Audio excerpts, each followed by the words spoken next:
ഇന്നൊരു 1/2 kg wait വരുന്ന mango truffle കേക്കിൻ്റെ റെസിപ്പിയാണ് ഷെയർ ചെയ്യുന്നത്. ഇത് നല്ല ടേസ്റ്റി ആയിട്ടുള്ളൊരു കേക്കാണ്. ഇതെല്ലാവരും ഒന്ന് ട്രൈ ചെയ്ത് നോക്കുക. അപ്പോൾ നമുക്ക് വീഡിയോയിലേക്ക് പോവാം. അപ്പോൾ അതിന് വേണ്ടിയിട്ട് ആദ്യം തന്നെ ഡ്രൈ ഇൻഗ്രീഡിയൻസ് ഒന്ന് അരിച്ചെടുക്കാം.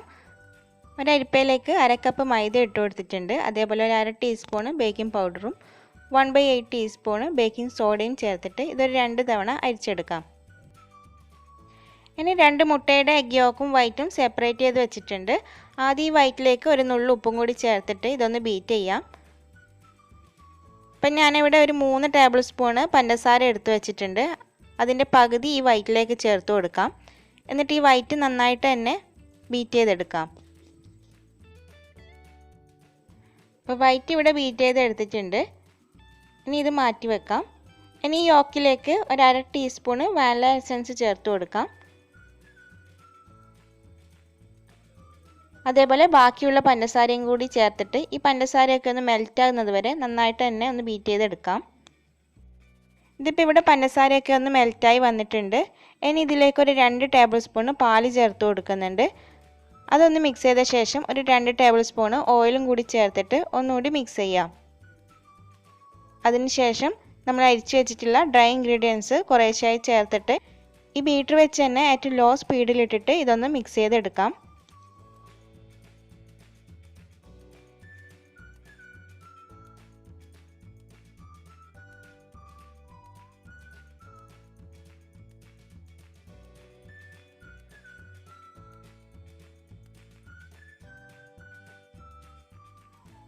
അങ്ങനെ ഡ്രൈ ഇൻഗ്രീഡിയൻസ് മുഴുവനായിട്ട് ഇതിലേക്ക് ബീറ്റ് ചെയ്തെടുത്തിട്ടുണ്ട്. ഇനി എഗ് വൈറ്റിൽ നിന്നും കുറേശ്ശെയായിട്ട് ചേർത്ത് ഇതേപോലെ ഒന്ന് ഫോൾഡ് ചെയ്തെടുക്കാം.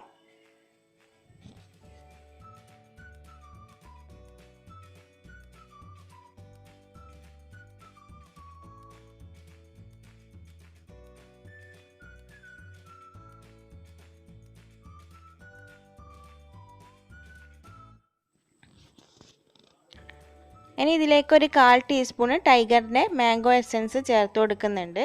അതും കൂടി ചേർത്തിട്ട് ഇതൊന്നുകൂടി ഫോൾഡ് ചെയ്തെടുക്കാം.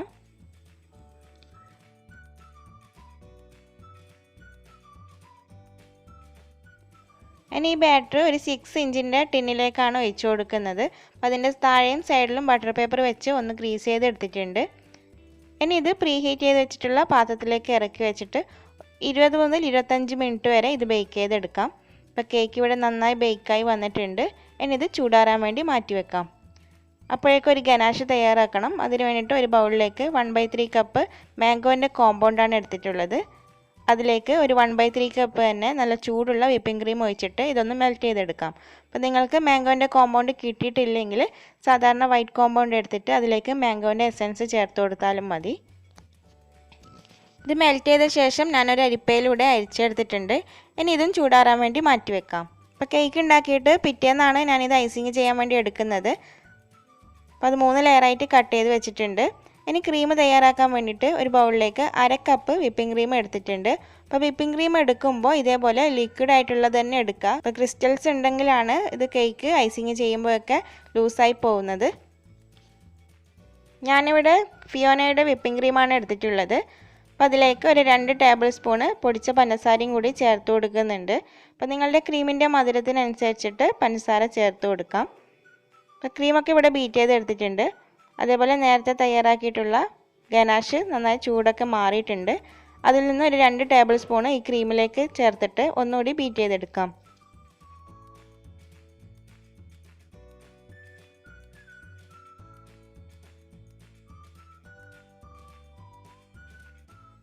ഇനി ഫ്രോസ്റ്റിംഗ് ചെയ്യാൻ തുടങ്ങാം. അതിന് വേണ്ടിയിട്ട് ആദ്യം കേക്ക് ബോർഡിൽ അല്പം ക്രീമാക്കി കൊടുക്കാം. അതിനുശേഷം ഫസ്റ്റ് ലെയർ കേക്ക് വെച്ച് കൊടുക്കാം.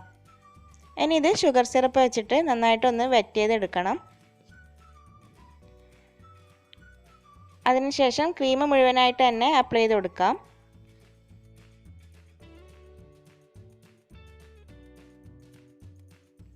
ക്രീം ഒന്ന് ലെവലാക്കിയ ശേഷം ഒരു 2 ടീസ്പൂൺ മാംഗോൻ്റെ ഗനാഷ് ചേർത്ത് കൊടുക്കുന്നുണ്ട്. അതും കൂടി ഒന്ന് സ്പ്രെഡ് ചെയ്ത് കൊടുക്കാം. അപ്പോൾ അടുത്ത ലെയറും ഇതേപോലെ തന്നെ ചെയ്തെടുക്കാം.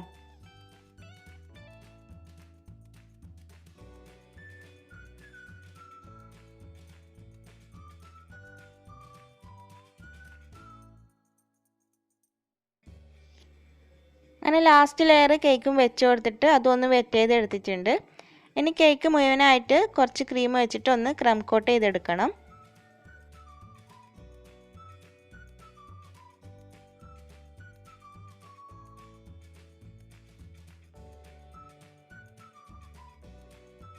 അപ്പോൾ ക്രീം കോട്ട് ചെയ്ത ശേഷം ഒരു 1/4 മണിക്കൂർ ഫ്രീസറിൽ വെച്ചെടുക്കുന്നുണ്ട്. അതിന് ശേഷമാണ് സെക്കൻഡ് കോട്ട് ക്രീം കൊടുക്കുന്നത്.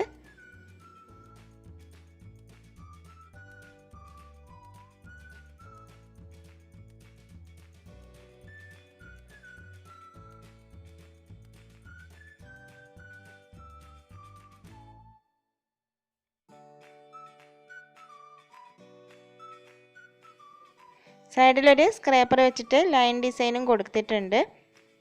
ഇനി ഇത് വീണ്ടും ഒരു 1/4 മണിക്കൂർ ഫ്രീസറിൽ വെച്ചെടുത്ത ശേഷം ഇതിന് മുകളിലായിട്ട് നേരത്തെ തയ്യാറാക്കിയിട്ടുള്ള ഗനാഷ് മുഴുവനായിട്ട് തന്നെ ഒഴിച്ചു കൊടുക്കാം. അപ്പോൾ ഗനാഷ് അല്പം തിക്കായിട്ടുണ്ടെങ്കിൽ ഒന്ന് ഡബിൾ ബോയിൽ ചെയ്തെടുത്താൽ മതി.